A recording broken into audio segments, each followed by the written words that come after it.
In the time between me getting up to grab this Mott's Clamato and coming back to record this, my tripod broke. If I wind up going full Dutch angle dork, you know why. Hello ladies and gentlemen, it's your boy Bigoted Hateful White Man Gaming here, back at you with another video. Today we're going to be talking about media wokeness and why the dang minorities are just so uppity these days. I haven't really seen anybody else on YouTube doing this kind of thing, so I feel like it'll be pretty unique. So if I look any more despondent than usual, or miserable, or depressed, or like I want to fucking kill myself, well, yes, I have been acquainting myself with Amazon's new Rings of Power TV series lately. What gave it away? Note the use of the phrase acquainting myself. I've watched a number of videos about the show, and I've watched a number of scenes from the show. And one of those scenes was so awful that it made me realize that life is really too short to experience all of its horrors. So Rings of Power is a kind of canonical prequel to the Lord of the Rings, kind of set during the Silmarillion, which is sort of the lore Bible history of Lord of the Rings, and it kind of stars Galadriel. So in this scene, Galadriel is leading a group of people through snowy, frozen tundra. She's in a cave.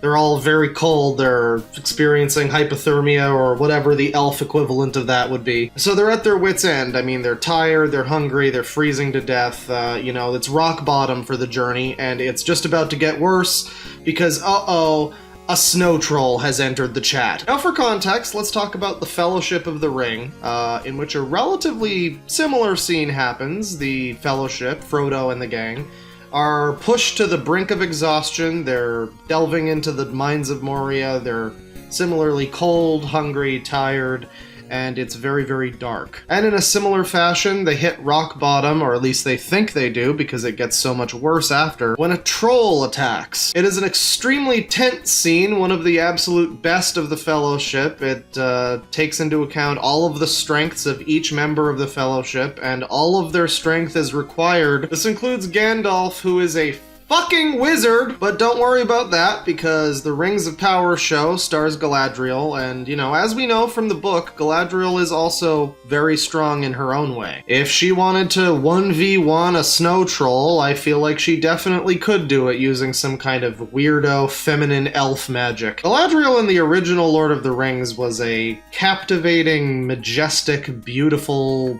female force of nature. She is almost the very definition of a strong, powerful woman, in a good way. And Galadriel in the Rings of Power show is more or less a worse Rey Skywalker. She's now basically just a very attractive man in armor with a scowling face and a sword. The snow troll attacks, and she basically 1v1s the thing.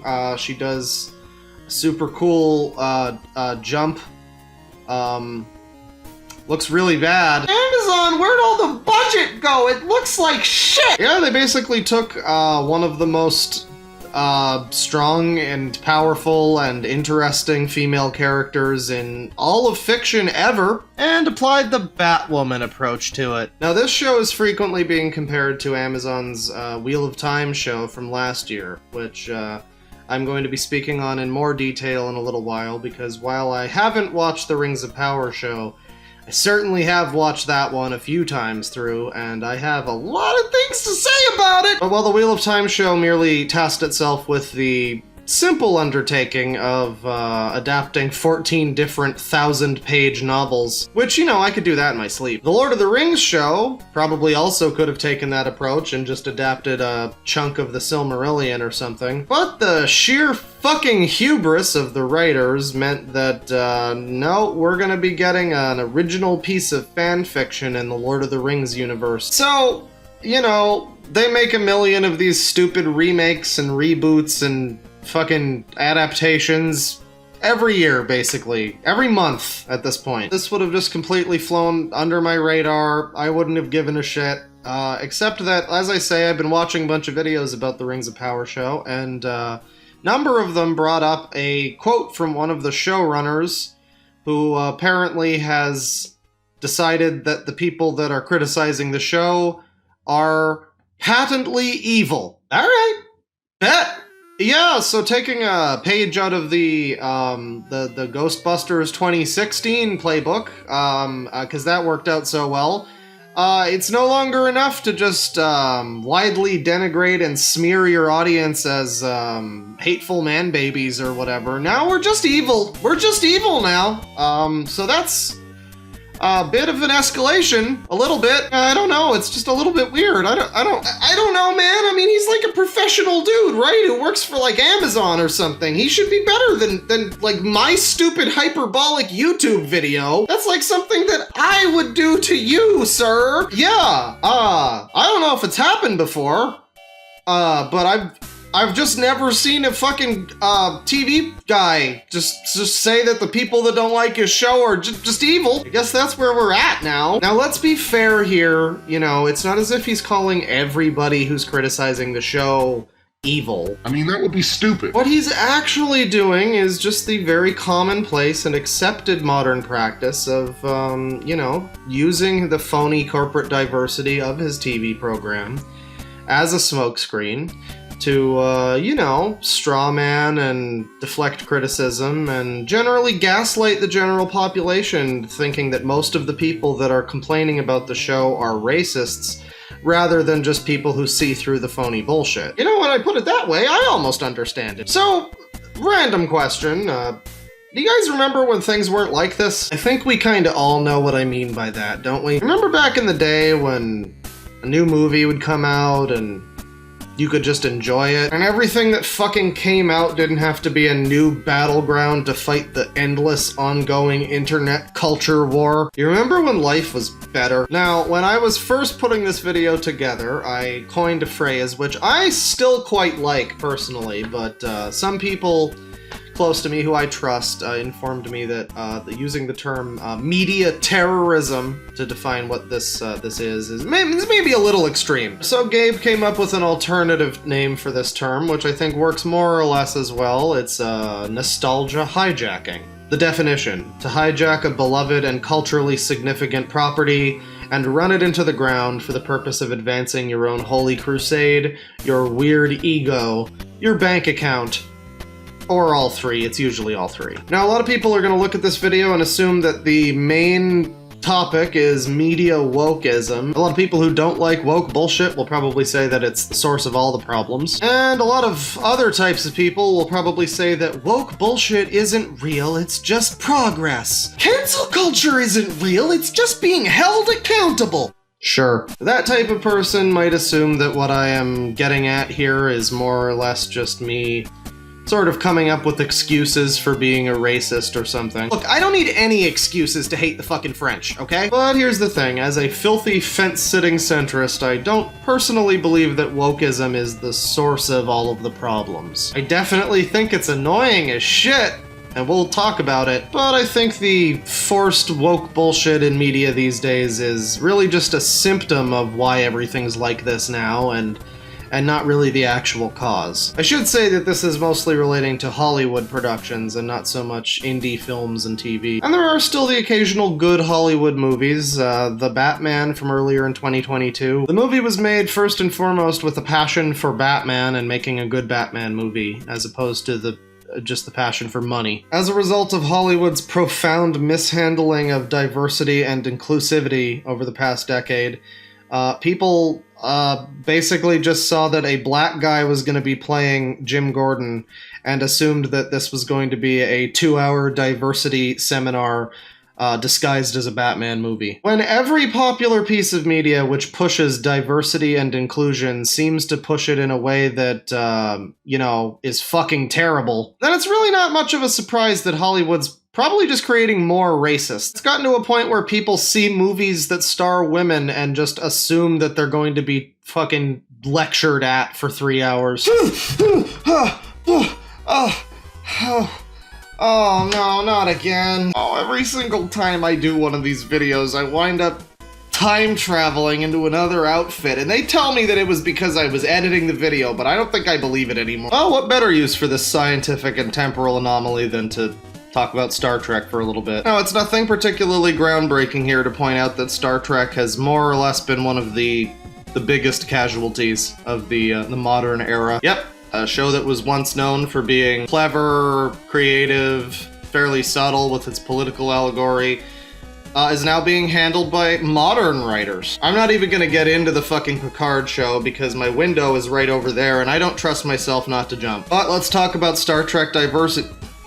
As is symptomatic of most modern media now, far too much of Star Trek diversity's runtime is dedicated to extremely morally simplistic lessons straight out of a Darman video or perhaps cut from an episode of Sesame Street about how racism is bad and trans people are people and, you know, whatever other obvious, incredibly basic messages that they can give us. And then the creators of the show and the somewhat slightly brainwashed fans of that garbage all go out in social media and start acting as if, oh, Star Trek is so diverse now. Oh, they never had a black in Star Trek before. I can't believe they're real. If the fucking writers of modern Trek were able to handle modern political issues with any of the subtlety that, like, Measure of a Man did, then I'm all for it. Where is Measure of a Trans Man? One thing that commonly comes up when talking about Star Trek Discovery, as well as Picard, is the idea that Star Trek was always political. And that's true, but Star Trek also used to be good. What old Trek did for actual diversity and inclusion and teaching stupid dumbass motherfuckers who assumed that a woman or a black guy couldn't be a captain, Discovery's probably doing the opposite. Look, I spent many years on 4chan of all websites, and I never once saw anybody disrespecting Sisko from Deep Space Nine. I can't really speak on Voyager, but to be fair, I have heard mixed things about Janeway. But of course, none of that mixed stuff about Janeway has to do with her as a woman, or her being an annoying political mouthpiece for the writers. In addition to being good, solid characters that people enjoyed watching, Sisko and Janeway were also perfectly capable at their job and demonstrated that the color of their skin or their gender had nothing to do with their ability. They were able to subtly convey this shit with some kind of level of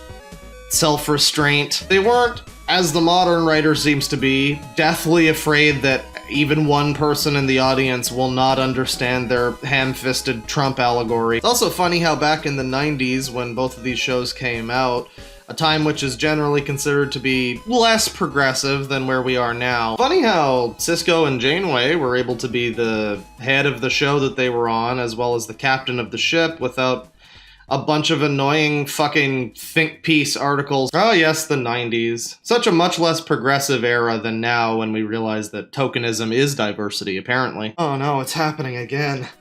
Oh no! I get that for a very long time, a lot of the main characters in TV shows and movies and comic books and things like that tended to look an awful lot like me and like pussy. I understand that wanting more representation of other types of people in this big ol' world that we live in might make a lot of sense. So I can understand then why a company might decide that, for instance, hey, we're making a new Star Wars movie, why don't we take that opportunity and make the main character a woman instead? That's fine, but we also don't need Disney to come out and say that thank God that Disney has allowed women to finally enjoy Star Wars. Isn't it funny how for fucking decades there were like tons of people who enjoyed Lord of the Rings, and it didn't matter if you were a black guy or a Chinese woman or a fucking transgender Latino midget. You probably loved the Lord of the Rings, or you had a pretty good chance of loving it once you read it, because, you know, believe it or not, it's a pretty fucking good book. And it's kind of funny also that in the wake of this super cool and inclusive and diverse new show that's meant to unite the whole fucking world, it's kind of funny how all of a sudden now there's people being called evil in the fan base, and tons of fucking arguments and animosity, and yeah, it's kind of funny how that happened. I don't know how that happened. That's so weird. Now, while I'm certainly willing to believe that Amazon are the ones on the right side of history and that we are the bad guys, yeah, people are really buying that? Seriously? But if these companies were truly trying to advance some kind of a social message with all of this stuff, then they would probably make an original movie starring a black trans woman. They would probably try to make their original Star Wars-esque blockbuster starring a gay Mexican man, instead of weirdly wrenching control of an artistic property to force some kind of strange message. Brings up some interesting questions about, I don't know, artistic integrity and the integrity of having a lot of money. Sure, yeah, technically Sony might own the rights to Ghostbusters, for instance. But what I'm generally talking about here are these pieces of media which are such giant foundational parts of the collective unconscious of nostalgia that it seems a little strange to me that these companies are allowed to just dismantle them in this way. The fact that Amazon was able to just have a lot of money and therefore they're able to now indelibly stain the legacy of the Lord of the Rings forever is kind of insane. Sure, the Rings of Power show doesn't change what actually happened in the books, but, you know, it's always going to be a part of this franchise now. It's always going to be associated with it. There was one thing when you would get, like, the SNES Lord of the Rings game, and it was fucking terrible. Well, a lot of stupid motherfuckers have essentially been convinced by the cinematic equivalent of jingling keys in front of a baby that what they're watching is an actual Tolkien thing, or at least not a giant fucking disgrace. Now, I mentioned earlier that I did not watch the Rings of Power show. It looks fucking terrible, I refuse. But part of that refusal is owing to the fact that I watched the entirety of the Wheel of Time show multiple times, and I regret it.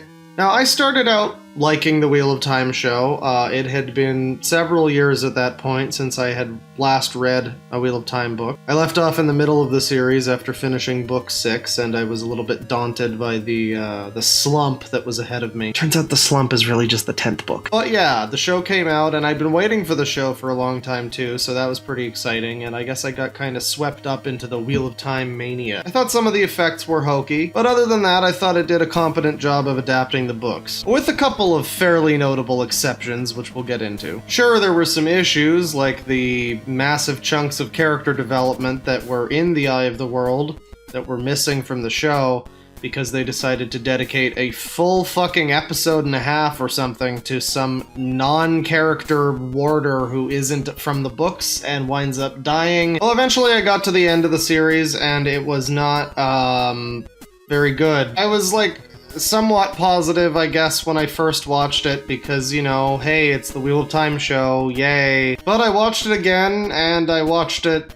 again, and yeah, don't hold a lot of modern media up under the light. It doesn't withstand scrutiny. So, one thing that bothered me about the adaptation right from the fucking get-go was, you know, the entire plot of the first season. The original book starts off with a prologue featuring the characters Lews Therin, Telamon, and Ishamael. There's a lot of depth to this prologue. It is captivating, it's intriguing right from the first time that you read it, and if you go back with the rest of the context, it becomes even better. But the people that were adapting the TV show decided that they were more talented than Robert Jordan, whose works they were adapting to begin with, and they decided to hell and gone with all of that intrigue. They forego that really interesting prologue and instead give us a terrible, terrible voiceover of Rosamund Pike going, "We don't know who the Dragon Reborn is, or where he came from, but we're gonna find them." They basically make it a mystery about who among the main cast it could be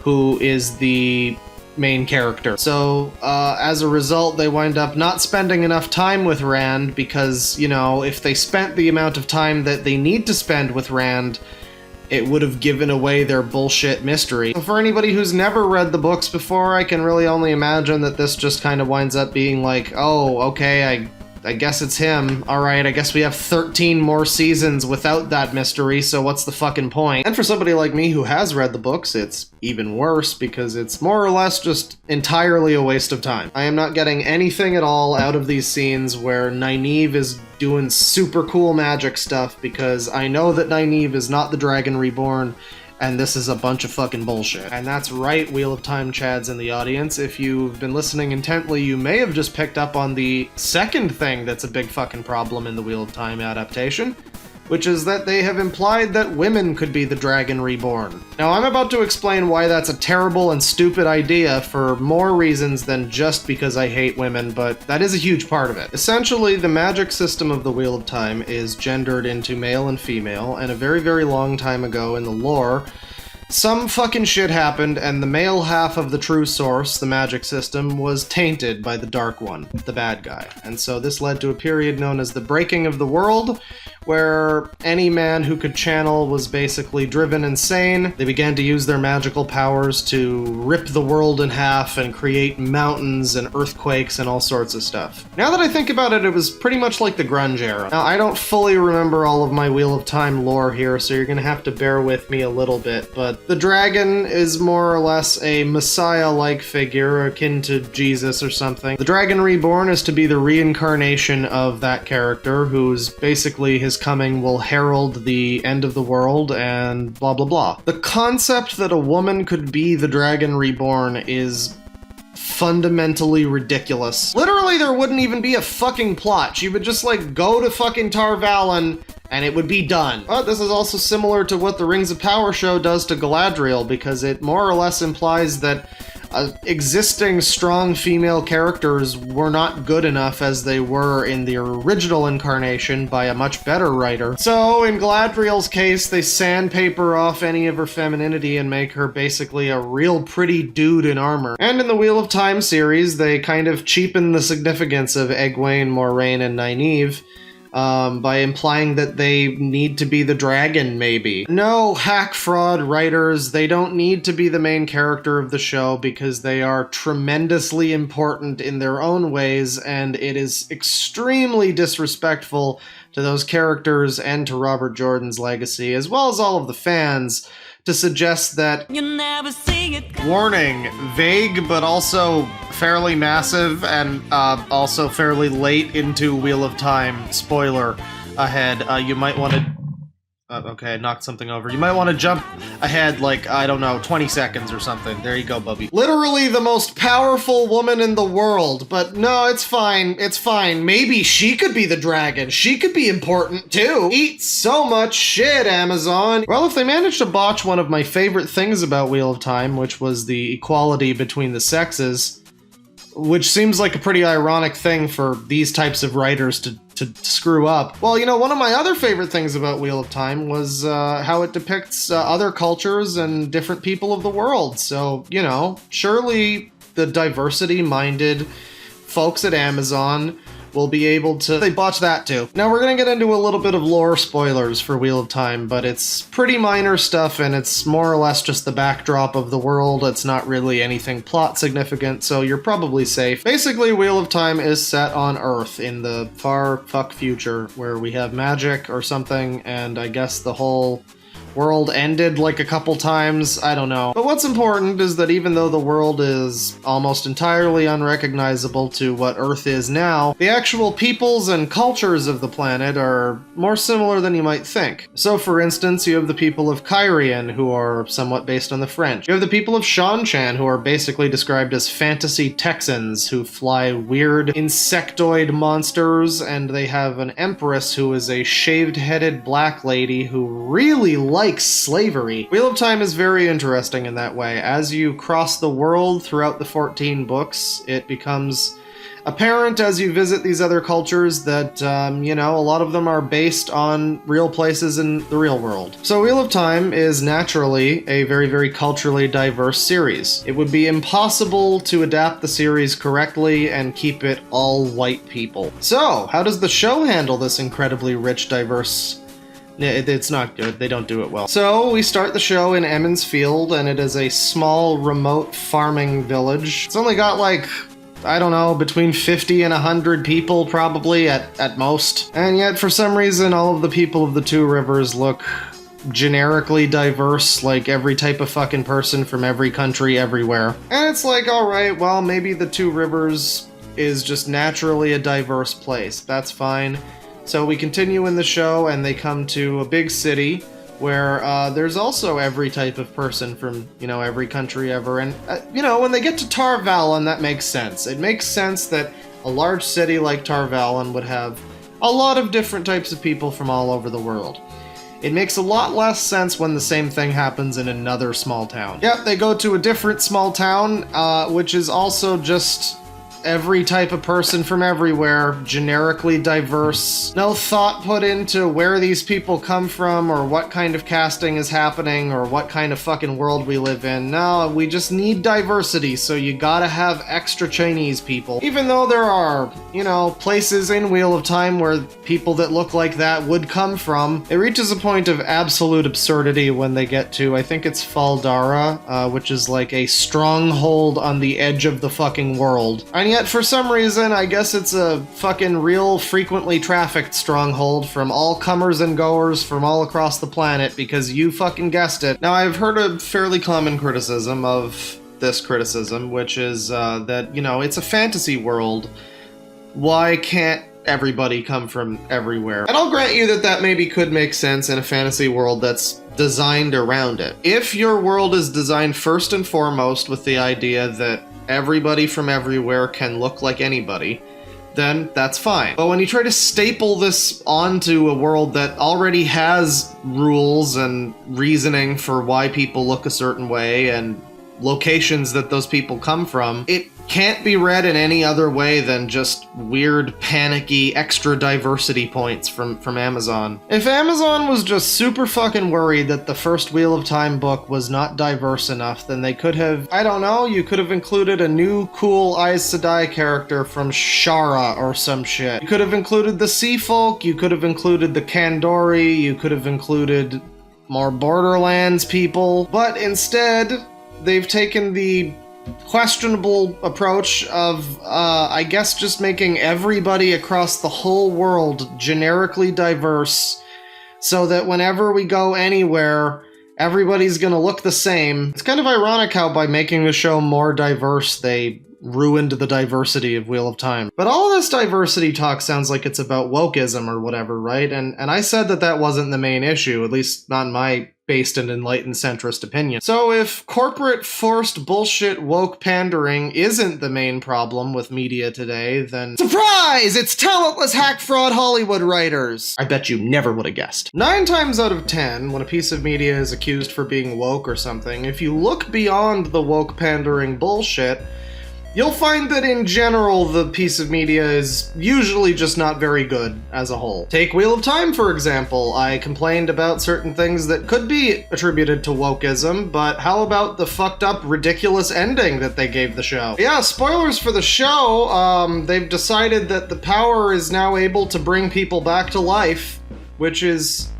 you know, a bad change. One of the single most powerful moments of the entire Wheel of Time book series was one where Rand, despite all of his magical ability, despite the fact that he's basically the chosen one and more or less the Jesus figure of this world, despite all of the fucking legendary magical prophesied swords and whatnot that he has, he's not able to bring back to life a child who dies as a result of an attack on him. And I guess that's all out the fucking window. I guess Rand just wasn't a strong enough channeler, I suppose, or maybe he just didn't want it enough. Even leaving aside how it ruins the scene from the book, it fucking ruins any stakes that the series now has, because I guess magic can just do that. The worst stuff in that show is stuff that has fucking nothing to do with anything progressive, and it is purely down to writing. Let's talk about Star Wars for a minute. I know it's painful to do so, but let's talk about it. Now, Star Wars was not run into the ground by Disney as a result of Kathleen Kennedy going out and wearing a stupid fucking t-shirt that says "The Force is female." Star Wars was not ruined by that dumb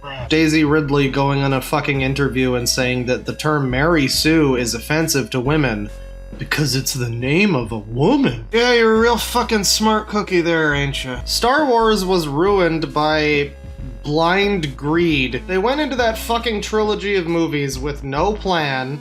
They basically were like, no, you know what? We're gonna make money. It's gonna make money. That's fine. That's the story, really. The real story is the money that we made along the way. They decided to make a trilogy of films, apparently without even the fucking basic fundamental idea of where that trilogy would go. Couldn't possibly have just started with one movie. No, it needed to be a trilogy because fucking, I guess the other ones were. Sony's entire fucking movie division is just basically a giant failure, so what did they do? Well, they realized that they have the rights to the Ghostbusters movies, and some fat people somewhere still care about those. Sure, Ghostbusters Original was just a basic comedy movie. It wasn't really anything societally groundbreaking. What this shit does is equally as destructive and fucked up, whether it's something like The Lord of the Rings or something like G.I. Joe. Basically, somewhere along the way, all of these giant evil corporations realize that they have the exclusive rights to your nostalgia. Back in my day, it wasn't quite so simple to just, you know, fucking trick people into going to the movies. So you had to, you know, have some kind of an actual story or some kind of filmmaking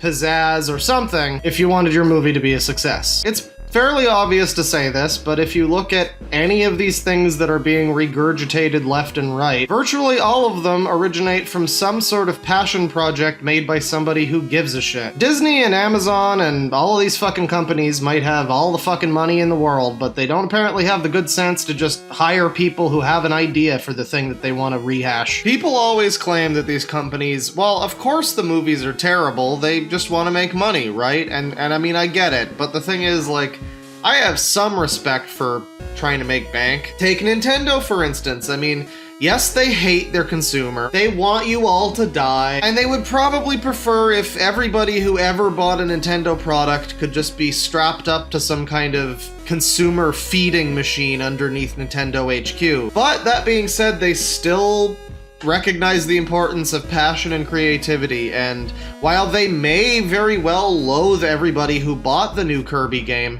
they still made it a pretty damn good game. If the only thing that's driving these companies is the urge to make money, then I mean, I don't know, wouldn't it have been more lucrative in the long run to make stuff that people actually wanted to see more of instead of cranking out a bunch of terrible Star Wars movies and an awful Ghostbusters reboot and a Charlie's Angels remake and all this terrible shit that nobody wanted, and now everybody just wishes that they would all go the fuck away? Maybe instead of a shitty rushed Obi-Wan Kenobi Disney Plus show, they might have actually given him the movie they were planning on giving him. But now everybody fucking hates Star Wars because of what they did to Star Wars. Now whenever any kind of new Lord of the Rings media comes out, it's probably going to be compared to this fuck-awful Amazon show. Say in like 20 years another company decides to make a good adaptation of Wheel of Time. Then you're gonna have hundreds of thousands of millions of idiots saying, well, it can't work. Didn't you see how the old one went? I still want a character action third-person Metroid game where you can use your fucking grapple beam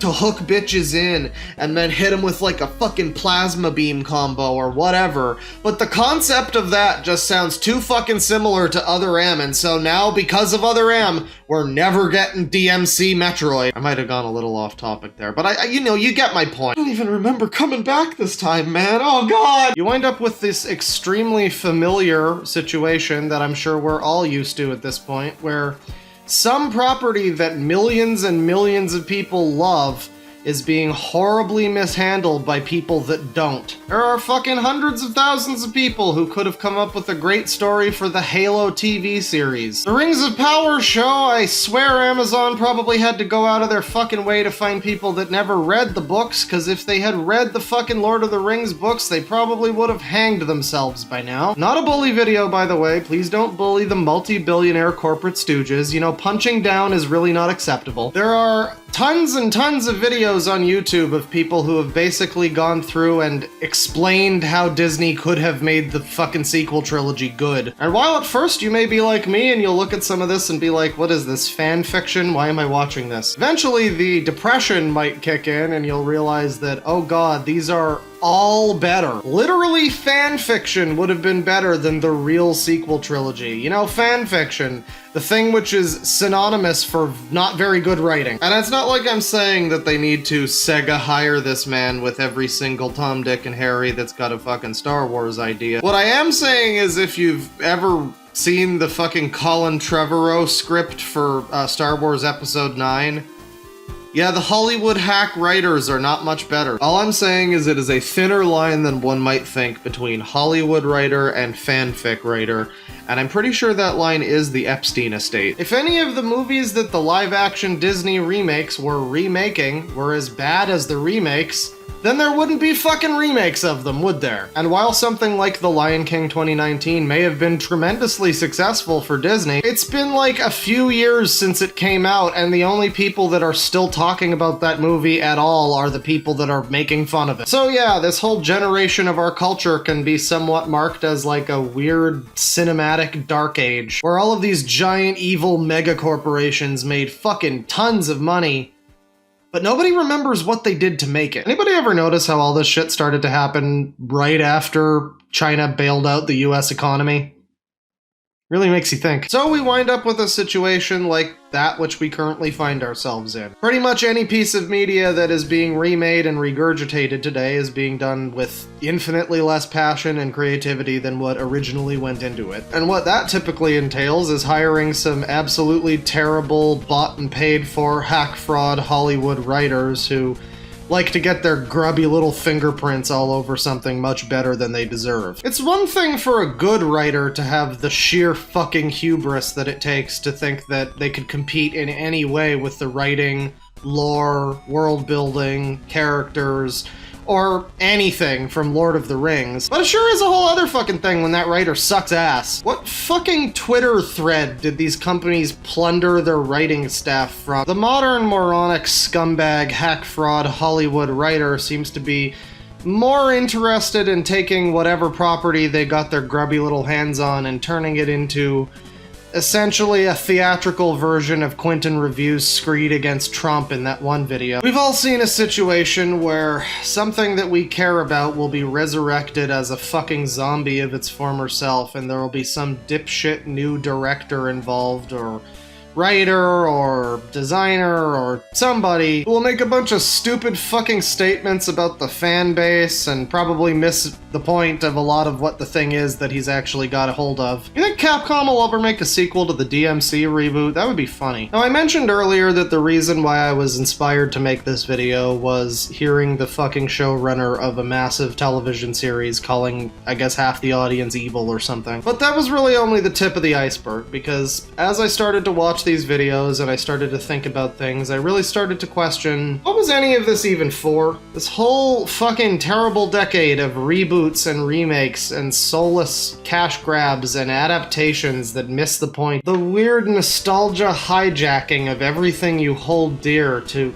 incense you and make you angry on social media. What was any of this for? They burned millions and hundreds of billions of dollars on all of this bullshit, and none of these things are cultural touchstones now. Hey, Disney! It's cool of you guys to allow The Little Mermaid to be enjoyed by black people now, but, you know, you could have maybe used some of that money instead of generating a social media firestorm that you knew would happen that was pretty much mostly directed at that poor actress.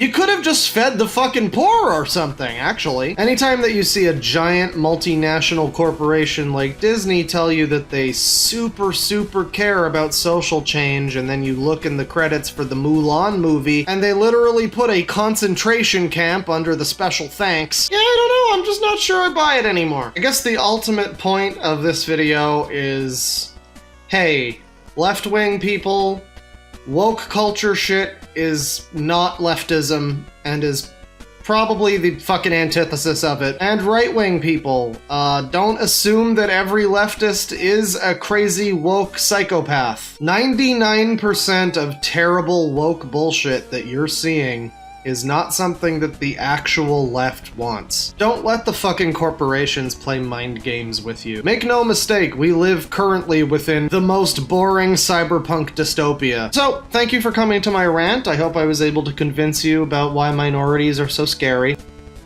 Hey, thank you for watching all the way to the end. If you haven't subscribed before, maybe consider doing that, or a like, or I don't know, at least call me back for a second date. Big thanks as usual to my $20 and up Patreon friends, Brent Thornton, Zach Carter, Stilk Meek, Rob of the East, Andy Blackout Drums, Grand Admiral Urine Fetus, Vince Bear, Holly Hentai, Soup, Allison Parker, Ben Smith, Akat, Drugs Bunny, and my top boys, Xylax, Jura Lumen, and Tunnel God. Thank you all very much.